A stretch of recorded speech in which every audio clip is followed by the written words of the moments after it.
አባት የሌለበት ቤት ወደድክም ጠላህም አባት የሌለበት ቤት ወደድክም ጠላህም በደንብ አዳምጡ። ጋጠ ወጥነት መስፈኑ ማይቀር አንድ የሴት ልጆች ሰብሰብ በሉና መልስ የሴት ልጆች እሷ አሁን መልስ ልትሰጥ ነበር። እቺኛዋ ልጅ የሴት ልጆች ሰብሰብ ብንበልና መልስ እንስጣት አለች። ግን መልስ የሚሰጠው ከማን እንደሆነ እንድታዩት ስለፈለኩ ነው። እውነት ነው። እናንተ ሲጻፉ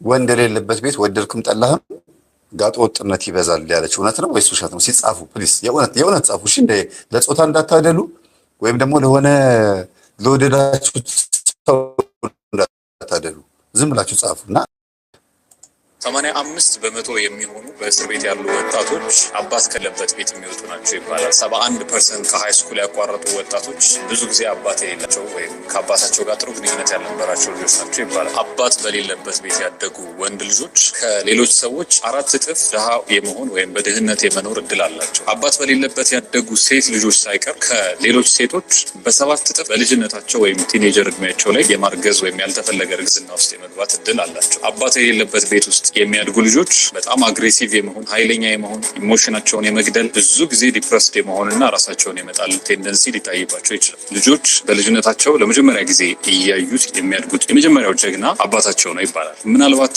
አባታቸውን እያዩ ካላደጉስ? ምናልባት ይሄ ጀግና ወደ ቤት ማይመጣ ከሆነስ? ምናልባት አባታቸውን የማያገኙ ከሆነስ? አባታቸው ቤት ውስጥ እንኳን ኖሮ ከልጅነታቸው ጀምሮ ከእሱ ጋር ኢንጌጅድ ያልሆኑ ወንዶችም ሆኑ ሴቶችም ልጆች የሚያገኛቸው ሪያሊቲ ወይም በህይወታቸው የሚገጥማቸው መከራ ዝም ብለን በቀላሉ የምናልፈው አለ። የአባት ሮል በጣም ኢምፖርታንት ነው። አባት የሌለበት ቤት ውስጥ የሚያድጉ ልጆች በቁጥር እንደዚህ ትንሽ ብለን የምንጠራቸው አይደሉም። በጣም የብዙ ሰዎች ሪያሊቲ ነው፣ የብዙ ሰዎች እውነታ ነው። በተለይ እንደ ኢትዮጵያ ባለ ሀገር እንዳለንበት አይነት የድህነት ሁኔታ ውስጥ ብዙ ልጆች ደህና የሚባል ወይም ጥሩ የሚባል የአባት ሮል እያዩ አላደጉም። በነገራችን ላይ አባት የሌለበት ቤት ስንል ፊዚካሊ አባት ያልተገኘበት ቤትም ሊሆን ይችላል፣ ወይም ኢሞሽናሊ አቬይለብል ያልሆነበት ወይም ኔግሌክትፉል የሆነ አባት ልጆቹን ግድ የማይሰጠው አይነት ቤት ውስጥ ያደጉ ልጆችንም ሊሆን ይችላል። እንደዛ አይነት አስተዳደግ ውስጥ የሚያድጉ ልጆች ሪሌሽንሺፕን መፍራት ወይም ከሰዎች ጋር በጣም ጠንካራ የሆነ ሪሌሽንሺፕ መመስረት ላይ በጣም ደካሞች ይሆናሉ። ይሄ በብዙ ምክንያቶች የሚፈጠር ነው። አንደኛ ፈሪ ይሆናሉ፣ ማለት አታችመንትን መፍራት። ምክንያቱም አባታቸው አቬይለብል ስላልነበረ እና ከጎናቸው ሆኖ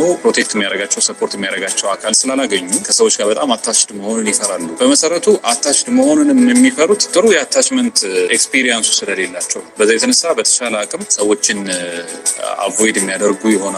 ኢሞሽናቸው አይደንቲፋይ የማታደርጓቸው አይነት ሰዎች የመሆን ቴንደንሲ አላቸው። ከዛ በተጨማሪ ደግሞ ሰዎች ገና ለገና አቮይድ ሊያደርጉኝ ይችላሉ ወይም ከህይወታቸው ሊያስወጡኝ ይችላሉ በሚል ፍርሃት ሰዎችን ቀድሞ ከህይወታቸው ማስወጣት እንደዚህ አይነት ልምድ ይኖራቸዋል። ምክንያቱም ብዙ ጊዜ አበንደን ስለተደረጉ ስለተተው ስለተረሱ እንደዛ አይነት ፊሊንግ ስላላቸው ያ ፊሊንግ ከሚሰማቸው ይልቅ ሰዎች እንደዛ የሚያደርጉ ሲመስላቸው ቀድሞ ሰዎችን ከህይወታቸው ያስወጣል። አባታቸው አቮይድ የሚያደርጋቸው ወይም ከህይወታቸው ውስጥ አቬይለብል ያልነበረ ከሆነ በተለይ ደግሞ አባታቸው ኖሮ ኢሞሽናሊ አቬይለብል ካልሆነ ብዙ ጊዜ ኢሞሽናሊ አቬይለብል ያልሆነ ሰው ላይ አትራክትድ የመሆን ቴንደንሲ ይኖራቸዋል። በዛ ምክንያት ዴቪል ኤንድ አፕ ተመሳሳይ ነገር ሪፒት እያደረጉ እነሱም የነበራቸውን ትራውማ ለኔክስት ጀነሬሽን እያስተላለፉ ይቀጥላሉ። ሁለተኛው አባት ባለመኖሩ ምክንያት ወይም ከአባታቸው ጋር ባለማድረጋቸው ምክንያት እነዚህ ልጆች ብዙ የሚያደርጉት ወይም የማያገኙት ነገር ምንድነው? ሰልፍ ወርዝ ወይም ለራሳቸው በጣም የወረደ ግምት ይኖራቸዋል። በጣም ራሳቸውን ዝቅ የሚያደርጉ ከእውነታው ማለት የሚችሉትን እንኳን የማይችሉ እንደሆኑ እንዲሰማቸው ይሆናል። ማሪ ደግሞ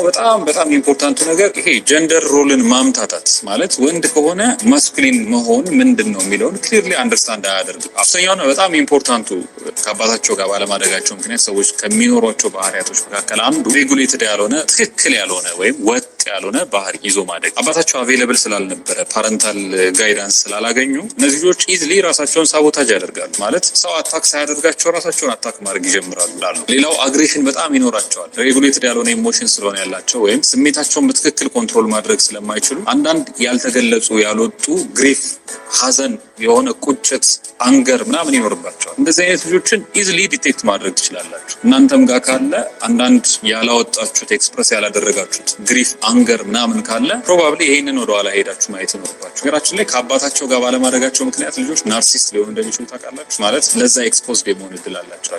ይሄ ናርሲዝም ብቻ አይደለም፣ ኮመን የሆኑ ሜንታል ኢልነስ ፕሮብለሞች ሊያጋጥሟቸው ይችላሉ። ሰዎች ከተጋቡ በኋላ የሚኖሩት ለልጆቻቸው ነው። ማለት ከተጋባችሁ በኋላ እናንተ የላችሁ፣ አንተም የለህም፣ አንቺም የለሽ። ሳክሪፋይ እናደርጋለን። በትክክል ወንዱም ሳክሪፋይ ያደርጋል፣ ሴቷም ሳክሪፋይ ታደርጋለች። ለልጆች ጤንነት ሲባል። ይህንን ስል ነሰሰርሊ ሰዎች ከተጋቡ መፋታት የለባቸውም የሚል የሆነ ኮንክሉድድ የሆነ አይነት አቋም እያስቀምጥኩኝ አይደለም። ነገር ግን አለመፋታት የሚችሉበት እድል ካለ ወይም በተቻለ አቅም ትዳሩን ኪፕ ማድረግ ከቻሉ ለልጆቹ ጤንነት ሲባል ትዳሩን ኪፕ ማድረግ ቢችሉ ጥሩ ነው። ስለዚህ ሶሳይቲውን ለማትረፍ ቤተሰብን ማትረፍ ነው የመጀመሪያው ወሳኝ ነገር። ወንዶች ልጆችን ለማትረፍ አባት ቤት ውስጥ መኖሩ በጣም ኢምፖርታንት ነው። ሴቶች ልጆች በጣም ስትር ያሉ ሴት የሆኑ በጣም ቆንጆ ካራክተር ያላቸው ሆነው እንዲያድጉ ከተፈለገ አባታቸው ቤት ውስጥ መኖሩ በጣም ኢምፖርታንት ነው። ለድርድር የሚቀርብ ነገር አለ። ይህን ስንል ደግሞ አባትየው አባት መሆን መቻል አለበት፣ ወይም ትክክለኛ ልጆቹን የሚቀርጽ ፕሮፐር ማነር ያለው የአባት ካራክተር የሚያሳይ አባት መሆን መቻል አለበት አት ሴም ታይም። ስለዚህ አባት የሆናችሁ ሰዎች ለልጆቻችሁ አባት ለመሆን ሞክሩ። በጣም አስፈላጊውና እዚህ ላይ ማድረግ ያለባችሁ ነገር ቁስሉን መቀበል ነው። በቃ ቆስላችኋል። አባት የለም። እኔ እናቴ በጣም በጥሩ ነው ያሳደገችኝ፣ አንዳንድ ኮሜንቶችን ስላየሁኝ ማለት ነው። እናቴ በጣም አሪፍ ነው ያሳደገችኝ፣ እናቴ እንደዚህ ነው። እሱ አይደለም። እናት በጣም አሪፍ ሰው ናት። እናት በጣም ጥሩ ሰው ናት። ተንከባክባለች፣ ብዙ ነገር አድርጋለች። ግን አባት የለም ቦታው ላይ ቴብሉ ላይ አባት የለም። አባት ባለመኖሩ ምክንያት ቁስሉ የለም ማለት አይደለም። ቁስሉን ማግኘት መቻል አለብን። በነገራችን ላይ እንደዚህ ስል ግን ሁሉም 100 ልጆች አባት ሳይኖራቸው ቢያድጉ 100ም ቁስለኛ ይሆናሉ እያልኩኝ አይደለም። ፎር ሰም ሪዝን የሆኑ ሰዎች ላያገኛቸው ይችላል በተለያየ ምክንያት። ምክንያቱም የአባትን ፊገር ወይ በአያት በኩል ሊያገኙት ይችላሉ፣ ወይ ቤተክርስቲያን አካባቢ አድርገው እዛ አካባቢ ሊያገኙት ይችላሉ፣ የሆነ ነገር ላይ ሊያገኙት ይችላሉ የአባትን ፊገር። ግን ያ የአባት ፊገር የለም ማለት ግን you have to consider the possibility። ቁስሉን ኢንቨስቲጌት ማድረግ አለብህ። ካለ የሚጠዘጥዝህ ነገር ካለ፣ የሚያምህ የሚያቃጥልህ ነገር ካለ ቁስሉን ፈልገህ ማግኘት አለብህ። እና የመጀመሪያው መደረግ ያለበት ነገር ቁስሉን መቀበል። በቃ አባትህ የለም ምን ማድረግ ትችላለህ? that's the reality። እውነታውን መቀበል። ቆስለሃል። አባትህ ባለመኖሩ ምክንያት የሆነ ነገር ጎሏል፣ ኬዎስ አለ፣ ኢንሴኪዩሪቲ አለ፣ እርግጠኛ አለመሆን አለ፣ ተስፋ ማጣት አለ። እነዚህ ነገሮች አሉ በቃ። ስለዚህ የመጀመሪያው ፕሮሰስ ቁስሉን መቀበል ነው። እንደውም ሩሚ የሚባል አንድ ስነ ጽሁፍ ሰው ምን ይላል? ከፊታችሁ የሚመጣ ትልቅ ብርሃን ያለው ቁስላችሁ ውስጥ ነው እና ቁስሉን ፈልጉት ይላል። ስለዚህ ቁስሉን መፈለግ ብርሃኑን ለማግኘት እንደ መስፈንጠሪያ ይሆናችኋል። በጣም አሪፍ ነገር ነው የተናገረው ነው ወንድማችን። በግብረ ሰዶም እና በሌዝቢያን ጉዳይ ላይ መልስ እየሰጠ ያለ ወንድማችን ነው። በጣም ፌሚኒስቶችን እና ሌዝቢያኖችን ግብረ ሰዶምነትን እየተዋጋ ያለ አንቲ የሆኑባቸውን የመጣውን በጣም ደስ የሚል አመለካከት ያለው ልጅ ነው። በጣም ጥሩ ሀሳብ የተናገረው ግን አባት ሲል ወንድ ትልቅ ሰው ማለት ጭምር ነው የሚለውን ያዘው። እሺ እዚህ ጋር ጽሁፍ እያየው ስለሆነ ነው። ዘመድ ጋር የምናድግስ ምናምን የምትሉ ሰዎች አላችሁ። አባት ሳይኖር ታላቅ ወንድም ካለ ታላቅ ወንድም ማለትም ነው። ዘመድም ካለ አጎት፣ አክስት፣ ማነው አጎት፣ ሌላም ደግሞ ዘመድ ካለ እሱን ማለትም ነው። ግን እንዳ የአባትን ቦታ ሪፕሬዘንት ያደርጋል ማለት ሳይሆን የወንድነትን ቦታ ቢያንስ እንኳን የሚቆጣ ለምሳሌ አምሽታ ስትመጣ ማታጠና ከሆነ የሴትነት ባህሪዋ በጣም ማለት ይሄ ቤት ነው ወንድ ባለመኖሩ ልትቀብጥ ስትሞክር ብሎ የሚቆጣ የሚያግራት ወንድ ቤቱ እንዲሸት ወንድነት ሲባል ጀግንነት ማለት አይደለም። የወንድን ባህሪ ይኸውላችሁ፣ ወንድ ሲባል ኃይለኝነት፣ ጀግንነት ምናምን ከሚለው ጋር እንዳታያይዙት። ሌላ ጾታ ብላችሁ ሰሩት፣ ሌላ ማንነት። ሴቶች ከበዙ ሴትነት ብቻ ነው የሚገነው እዛ። የሴት ሮል ብቻ ነው የሚኖረው። ወንድ ካለ ግን የወንድን ጾታ ደግሞ እንድታቂ ያረጋታል። ወንድን ባህሪ ፍቅረኛም ብትይዝ ለወደፊቱ መምህራኖቿን ራሱ እንድትረዳ፣ ዶክተሮች እንድትረዳ፣ በጣም በብዙ ቦታዎች ላይ ሄዳ ያ ነገር እንድትረዳ ያረጋታል ማለት ነው ቤት ውስጥ ወንድ ካለ። እና አባት ሲባል እንጀራ አባትም ማለት ነው። አባት ሲባል ምናልባት ቤት ውስጥ በተደጋጋሚ የሚመጣ የጎረቤት ሰው ሊሆን ይችላል የሚመጣ ያንንም ማለት ሊሆን ይችላል። እና ግን አባት የሚለው ላይ ትኩረት ያደረገው መሆን ያለበት ያ ስለሆነ ነው። ሌላው ትኩረት እንዲደረግ የምፈልገው መፋታት የለባቸውም። ቢቻል ለልጆቹ ጤንነትና ለአስተዳደጋቸው ለአእምሯቸው ሲባል ጸባችሁን፣ ኢጓችሁን ወይም ደግሞ እናንተ ጋር ያለውን ይሄ የናርሲሲስትነት ባህሪ ሚስት ላይ በተለይ ሴቶች ላይ የሚበዛው ይሄ ነገር ይሄ የበታችነት ስሜት አይሎባት መፋታት ትፈልጋለሁ እንደዚህ ልባል አይገባም ምናምን ብላ በተለይ አሁን በትምህርት ደረጃ ውስጥ ያሉ በዩኒቨርሲቲ የተማሩ ጥሩ ስራ ያላቸው ጥሩ ደሞዝ ያላቸው ሴቶች ሚስቶች አጠቃላይ ማለት የቤት እመቤቶች ለፍቺ በጣም ቅርብ ናቸው ይባላል። ለምን ተነካው አይነት ነገር ድንፍት ብሎ ስለሚወጡ መብቷን ስላስከበረች አይደለም ትዳሯ የሚጸናው፣ ወይም ደግሞ መብቷን ስላስከበረች አይደለም ጀግና የምትባለው።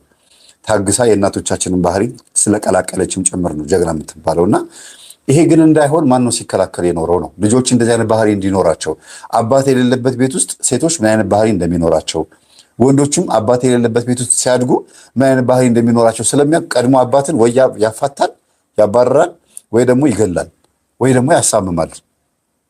ብቻ ልጆች ያለ አባት እንዲያድጉ በእናት እጅ ላይ እንዲያድጉ የማድረግ ኃይል ይኖረዋል። ማን ያው ይገባቸዋል አይደለም? ስለዚህ ትዳርን የሚያፋታው መንፈስ ሚስት ላይ ሆኖ የሚያፋታ ማለት ባል ላይ ሆኖ የሚያፋታል። ባልየው ላይ የሴት ዛር አይነ ጥላ ካለች እሱን የምትወደው ማለት ነው። ሴት ዛር አይነ ጥላ ሁለት አይነት ናቸው። አንደኛ አብራ የተወለደች ዛር አይነ ጥላ ከሆነች፣ ሁለተኛ ከተወለደ በኋላ ደግሞ በቡዳም የገባች በህፃነቱ ወይም ደግሞ ካደገም በኋላ ቆንጆ ስለሆነ አሪፍ ወንዳ ወንድ ስለሆነ የዝሙት መንፈስ ያደረበት መስተፋቅር አድሮበትም ከሆነ ወይም መስተፋቅር ተልኮበትም ከሆነ ብቻ ከሴቶች የተላከበት መንፈስ ከእናቱም የመጣ መንፈስ ሴት ዛር አይነ ጥላ ትባላለች። ወይም ሴት ዛር መንፈስ ወይም ሴት መንፈስ ትባላለች። ሴት ጾታን የምታላብሰው ሴትነትን የምታብዛበት ወይም 80 እና 90% ሴታዊ ባህሪው እንዲያይል የምታደርግ መንፈስ ካለችበት ሚስት እንዲያገባ አትፈልግም። በአጠቃላይ ሚስት ካገባም ደግሞ የሚወልዳቸው ልጆች እንዲቀጠቅጣቸው፣ እንዲመታቸው፣ እንዲጨቁናቸው፣ እንዳያከብራቸው ታደርጋለች። እላዩ ላይ ሆና ሚስቱንም ልክ እንደዛው በመጥፎ ነገር እንዲመለከታት፣ በጥርጣሬ አይን እንዲያያት፣ ያፈቀራት መስሎ እንዲቀና በማድረግ ጥቃት እንዲደርስበት በማድረግ የሆነ ብዙ ነገሮች በማድረግ ሴት ዛር አይነ ጥላ እሱ ላይ ካለች ሚስቱ ላይ እንደዛ ያደረገች ትዳሩ ሰላም እንዳይኖረው ታደርጋለች። ወንድማችን ያየበት መንገድ ኖርማል ነው። እኔ ደግሞ የመናፍስቱን መንገድ አይቼ ነው ወደዚህ ልጆች ያላባት እንዲያድጉ የሚያደርግበት ሲስተም መነግራችሁ። ሚስት ላይ ደግሞ ወንድ ዛር አይነ ጥላ ወይም ወንድ መስተፋቅር መንፈስ ወይ ወንድ የሆነ ከወንዶች የመጣባት መንፈስ ካለ ከአባቷም የመጣ ካለ ከወንድሞቿም የመጣ ከአይን ይመጣል እኮ አንዳንዴ ቆንጆ ቅርጽ ካላት ምናምን ከዘመድም ከምንም ይገባል። እቺ ልጅ አደገች እኮ ምናምን እያለ ይገባል መንፈሱ። ዘማዊ ከሆነ የዝሙት መንፈስ ይገባበት። ከሰፈር ሰው፣ ከጎረቤት፣ ከትምህርት ቤት፣ ከመምህራን ካደገችበት ማህበረሰብ የዝሙት መንፈስ ከሰዎች ይገባባታል። የገባባት ከወንዶች የመጣ መንፈስ ስለሆነ የወንዶች ባህሪ ስላለው የምትይዛቸውን ፍቅረኞችና ባሎቿን አይወድም ወይም ባሏን አይወድም። የቀረበቻቸውን ወንዶች በሙሉ ያሸሻል። የትኛው መጀመሪያ የገባባት ሚስቴ ናት ብሎ የሚያስበው መንፈስ። ከዛ በኋላ የሚገቡት ሰራዊት ናቸው። ግቡ ብሎ ሰራዊት ነው የሚያደርጋቸው። መጀመሪያ የገባው ግን ሚስቴ ናት አሳድጊያታለሁ ብሎ ስለሚያስብ ስታድግ ባሏን እንድትንቀው ቅንድቧን ከፍ እንድታደርግ ልክ ሳራ ከአብርሃም ጋር በሰላም ኖራ ልጅ ባለመኖሩ ምክንያት ከአጋር ውለድልኝና አሳድጋለሁ ስትለው አጋር መውለዷን መጽነሷን ስታይ ሳራን አቃለለቻት፣ ቅንድቧንም ከፍ አደረገችባት። ወይም ደግሞ ሳራ ምናለች? አታያትም እንዴ ገና ለገና ስላረገዘችልህ ቅንድቧን ከፍ አደረገችብኝ እኮ አለች ሳራ ለአብርሃም አጋር እንዴት እንዳየቻት። እና በዚህ ልክ ባሏን ጥሩ ባልሆነ መንገድ እንድታየው፣ እንድትንቀው፣ በዘመዶቿ ፊት እንድትሰድበው፣ ሐሜት የባሏን ገበና አውጥታ ለቅርብ ጓደኞቹ በመናገር የባሏን ገበና አውጥታ ለዘመዶቿ በመናገር በቃ ብቻ ሴት ልጅ ላይ ወንድ ዛር አይነ ጥላ መኖር የምታውቁት ምንድን ነው? በጣም ትንሽ ሳምንት ሰላም ይገኛል፣ በጣም ደግሞ ረጅም ጊዜ ደግሞ ጸብ ይኖራል ማለት ነው። ሴት ዛር ወንድ ዛር መንፈስ ካለባት ሩካቤ ላይ ህመም ስሜት ይሰማታል። ለባሏ ጥሩ ስሜት አይኖራትም። በትዳሯ ላይ እንድታማግጥ ያደርጋታል። በአጠቃላይ ትዳሯን በሐሜትና በሌሎች ነገሮች ማሾክሾክና መጉዳት ነው ስራዋ። ይሄ ነገር ይኖራል። ከዛም አልፎ ተርፎ ደግሞ ኃይለኝነት ወንድማችን ያልጠቀሰው ፓርት አለ። ምንድነው? ባል ሆኖ ወይም ወንድ ሆኖ ቤት ውስጥ እንደ ሚስት ወይም እንደ ሴት የሚኖር ባል ደግሞ አለ። ፈርቶ ሽንታም ሆኖ ሱሪያ ላይ ሽንቱን አልሸናም እንጂ በቃ ሚስቱን ፈርቷት የሚኖር ደግሞ አለ። ኃይለኛ ሆናበት ጥቅልል አድርገው ውጥፍ የምታደርገው ማለት ነው። በቃ ማለት ከባድ የሆነ መንፈስ፣ ተደባዳቢ የሆነ መንፈስ ፍጥጥጥ የምትል በቃ እንደዚህ አይነት ደግሞ መንፈስ ያለባቸው ሴቶችም አሉ። ይሄም ሴቶች ላይ ሲኖር ማለት ነው ትዳሯን ቶሎ እንዲበተን ያደርጋል።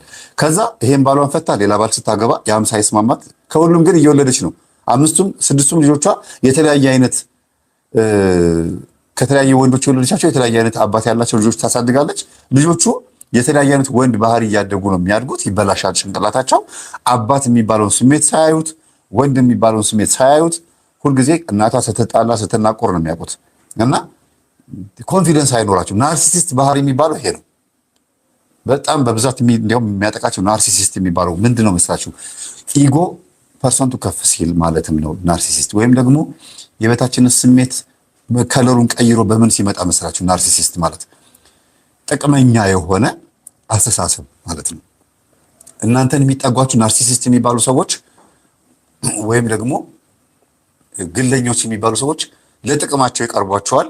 ካዋረዳችኋቸው አይለቋችሁም። በቃ ጥርሳቸውን ነክሰው እናንተን ነው የሚያድኗችሁ። የበታችነት ስሜት ስለሚሰማቸው በገባ በወጣችሁ ቁጥር ያዋርዷችኋል። ስህተታችሁን እየፈለጉ በዛ ሞራላችሁን ለመንካት ይፈልጋሉ። እናንተ እነሱን ካላከበራችኋቸው ካጠገባቸው ይርቃሉ። ካሸረገዳችሁላቸው በእናንተ ሞራል ላይ ተነሳስተው ተረማምደው ባሪያ ሊያደርጓችሁ ነው የሚፈልጉት። ናርሲሲስት እንደዚህ አይነት ባህሪዎችን ነው የሚያጠቃለው። እና ቤት ውስጥ የመከበር ስሜት ከእናቱም ከአባቱም የመከበር ስሜት ያጣ ልጅ ወይም ያጣች ሴት ይሄ ባህሪ ያድርባታል። መዋረድ፣ መሰደብ፣ መመታት፣ መደብደብ፣ መንጓጠጥ የከቧት ያደገች ሴት ልጅ ይሄ ነው የሚያጋጥማት። ስታድግ በቃ ይሄንን ከራሷ ማምጣት ትፈልጋለች፣ በዙሪያ ካሉ ሰዎች ማምጣት ትፈልጋለች እና ልጆችንም ይጎዳል ነው። ይሄ መንፈስ ግን ከባድ መንፈስ፣ የትዕቢት መንፈስ ነው። ከልጆቹ ላይ መጥቶ ያደረውም እና ሚስትየዋ ላይ ያለው መንፈስ ነው የሚመጣው፣ እናታቸው ላይ ያለው። ለምን ስትሉ ሁሉንም ባሎቿን የምትቀያየረው ወይም ከባሏ ጋር የምትጣላውና የምትናቆረው ሁልጊዜ ችግር፣ ድብድብ የሚመጣው ትህትና ባለመኖሩ ነው። ሴትነቷን ቅድም ወንድማችን እንደተናገረው ባል ካለ ወይም ወንድ ወይም አባት ካለ ሴት ሆና ታድጋለች። ጨምላቃም አትሆንም። የሚቆነጥጣት ባለመኖሩም ብዙም ያን ያክል እንትን አትልም። ወንድ የሚለውን ስሜት አይታ ከአባቷ ቆንጥጧት ገርፏትም ሊሆን ይችላል፣ ተቆጥቷትም ሊሆን ይችላል፣ ፍቅር ሰጥቷትም ሊሆን ይችላል። ሲያሳድጋት እንግዲህ እንደዚህ አይነት አስተዳደግ ያለበት ቤተሰብ ውስጥ ካላችሁ ነው። ሲያሳድጋት ፍቅረኛም ስትይዝ ለፍቅረኛዋ ከማን ትማራለች? ከአባቷ ነው መጀመሪያ የምትማረው፣ ከታላቅ ወንድሟ ነው የምትማረው። ቤት ውስጥ ካለ ወንድ ከሚባለው ባህሪ አባቴም እኮ ከእናቴ ጋር እንደዚህ ይጣላ ነበር፣ አባቴም ከእናቴ ጋር እንደዚህ ያደርግ ነበር እያለች የአባቷን እንደ ኤግዛምፕል አድርጋ ወደ ፍቅረኛዋ ነው ይዛ የምትሄደው ማለት ነው። እና ይሄንን ደግሞ መጥፎ ከሆነ የሚያስተምራት መጥፎውን ነገር ይዛ ነው የምትሄደው ማለት ነው። ግን የእናቷ ባህሪ ደግሞ ወርሳ እሷም ልክ እንደዛ ወንዶች የምትቀያየር ሴት ደግሞ ወድ አይደለም ከእናት ከአባት የመጣ ዛር መንፈስ ካለ እንደዛውን የሚያደርጋት እሷ ነው። እኔም እንደ እናቴ ልሆን ነው እንደ ይላሉ እኮ አንዳንዶቹ። እኔ እኮ በቃ በአንድ መርጋት አቃተኝ፣ እንኳንም ሳላገባ ሆነ እንጂ አግብቼ ቢሆን ኖሮ እስካሁን ድረስ 7 አገባ ነበር ያለችኝ አለች። እንዴት አልኳት፣ 7 ፍቅረኛ ቀያየር ያሏቸው። ኧረ ትንሽ ነው ያንቺ አልኳት።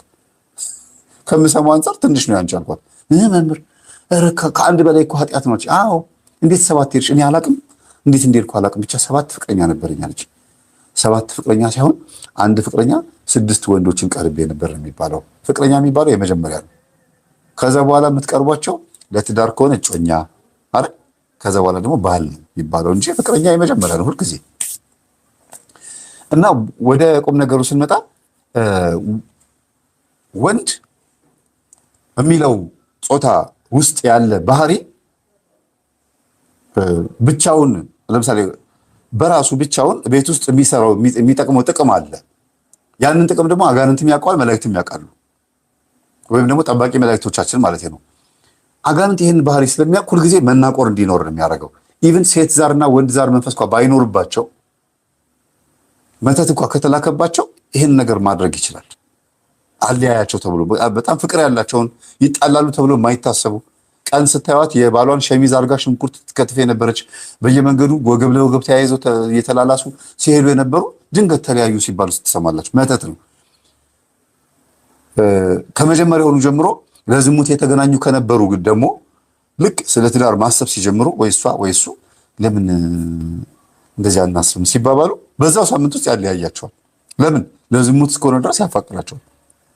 ትዳር ሲመጣ ወይም ስለ ፍቅር ሲጠይቃት ወይም ስትጠይቀው እሷ ጸብ ከመጣ በመካከላቸው ለዝሙት የተመቻቸ መንፈስ ነበር የነበረው ማለት ነው። እነሱ ጋር ኖ ብሎ በግድ አሳምኗት ምናምን ወይም አሳምነው ወደ ትዳር ቢገቡም እንኳን መለያየታቸው አይቀርም።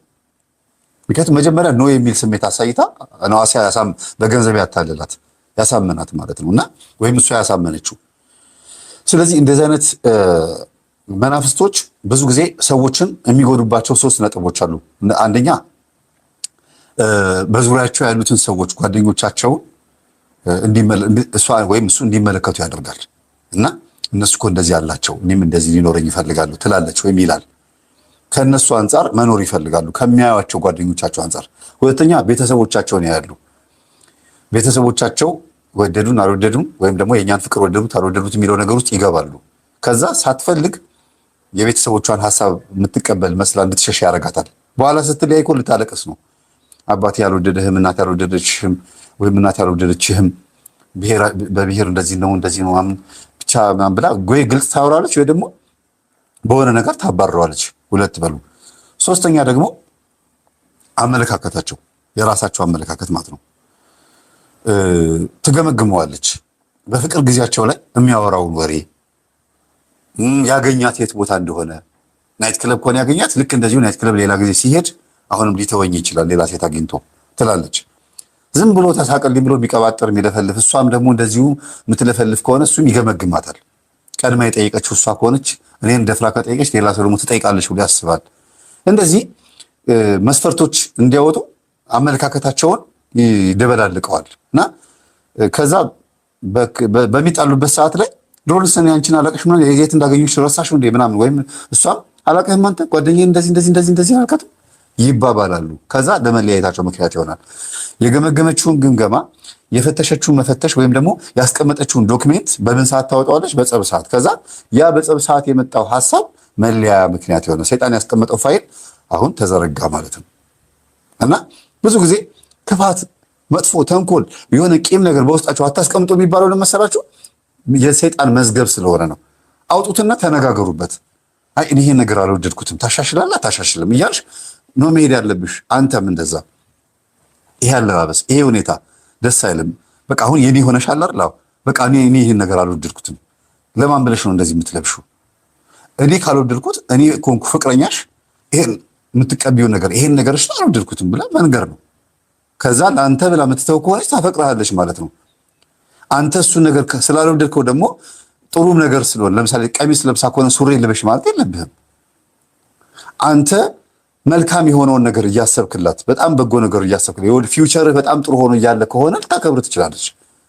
ግን በገኘው ሰዓት ዝሙት የምትፈጽሙ ከሆነ የምትልከሰከስ ከሆነ ጥሩ ባልሆነ መንገድ ሪሌሽንሺፓችሁ በጣም ደስ የማይል ከሆነ እንትናችሁ የምትጠይቃትንና አድርግልኝ የምትላት ነገር አታደርግልህ ትችላለች። ለምን? አንተን የምትፈልገው ለዛ ጉዳይ ብቻ ስለሆነ ፊውቸር ላይ አንተን አታስቀምጥህም። ስለዚህ ተው የምትላትን ላትተው ትችላለች።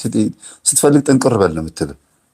ስለዚህ አንተ ጋር የምታሻሽለው ነገር እያለ ነው እሷን ይሄን ተይ ማለት ያለብህ። አንቺ ላይ የምታሻሽለው ነገር እያለ ነው እሱን ተይ ማለት ያለብሽ። ሁለታችሁም የምትተውት ነገር መኖር አለበት፣ የምትቀጥሉት ነገር መኖር አለበት። ግን በስምምነት ነው የሚሆነው። ለምን? ከአንቺ ውጭ የሆነ አካል ወደ አንቺ አምጥተሻል። ከአንተ ውጭ የሆነ አካል ወደ አንተ አምጥተሃል። ሁለታችሁም የጋራ የሆነ ነገር ሊኖራችሁ ፈቅዳችኋል። የጋራ የሆነ ነገር ሊኖራችሁ ከፈቀዳችሁ ምን አገባህ የሚባል ነገር ምን አገባሽ የሚባል ነገር በፍጹም አይሰራም ማለት ነው። በዚህም ጠላታችሁ ማስወገድ ትችላላችሁ በመተራረም ነው። በቃ እሱ አልወደደልኝም ይሄ ነገር ይቅር በቃ ለሱ ብዬ አንድ ማቃት አርቲስት አለች። ማን ነበረች? ቲዮሎጂ የተማረች መንፈሳዊት ወፍራም ልጅ ቆንጆዬ ልጅ ማክዳ አይደለም ማክዳ ቆንጆዬ ልጅ ድሮ ፊልም ትሰራ ነበረች።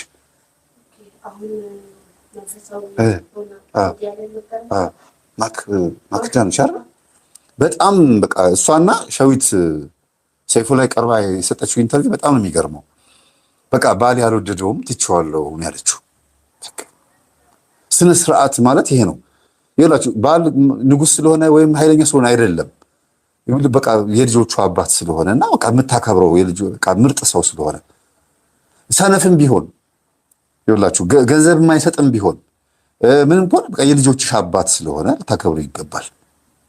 ሰክሮ የሚንገዳገድም ቢሆን ወዶ አይደለም። አንተ ሚስትህ ልክ እንደዛው ነው። ነጭናጫም ቁጡም ብትሆን ኃይለኛም ብትሆን ነገረኛም ብትሆን ምንም ብትሆን ሚስትህ ናት። ከዛስ ምን ታደርጋለህ? ማረም ያለባትን ነገር እየነገርካት እያስተካከላችሁ ደካማ ጎኗ ልታዝለው ነው አብርሃት የምትኖረው እንጂ መልአክ ሆና አይደለም ያገባሃት፣ ወይ መልአክ ልትሆንልህ አይደለም ያገባሃት። እንደ ማለት ፍጹም ካልሆነች ሚስቴ ልትሆን አይገባም የሚባል ነገር አይሰራም። ሁለት ሆናችኋላ።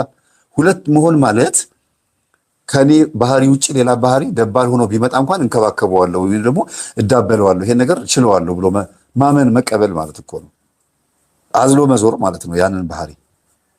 እና መንፈስ የሚፈልገው ምንድነው? ኒውትራል። ከዚህ እንዴ ኦፍ በስማ መረን ያልፈልግ ምን አጨቃጨቀኝ ልጆቼን ይዤ እኔ ልጆቼንም አልቻልኩት ምናምን ብሎ የሆነ ቶሎ ሪሊዝ ማድረግ መተው መፋታት ምናምን በጣም ከባድ ነው ይሄ። እና ከመጀመሪያውኑ ምን ትላታለህ? እኔ ይሄን ባህሪ ያስወግዳለሁ። ሲጋራ ማጨስ ከሆነ ጫት መቃም ከሆነ መጨፈር ከሆነ ወይም ደግሞ ሌሎች ደካማ ጎንን የሚባሉ አልጋ ላይም ሊሆን ይችላል፣ አመጋገብ ላይ፣ አለባበስ ላይ ሊሆን ይችላል። እኔ ይሄን ነገር እያስተካከልኩ ነው። ለአንቺ ደስ የማይልሽ ነገር እንደገና ደግሞ ለሰውም ደስ የማይል ነገር የባልነት፣ የወንድነት፣ የጮኝነት፣ የአባትነት ስሜት ለማምጣት ጥረት እያደረኩ ነው። አንቺም ደግሞ ይሄን አስተካኪ ብሎ መመጋገቡ በጣም አሪፍ ነው ብዬ አስባለሁ። እንደኔ ማለት ነው። ይሄን ይመስላል።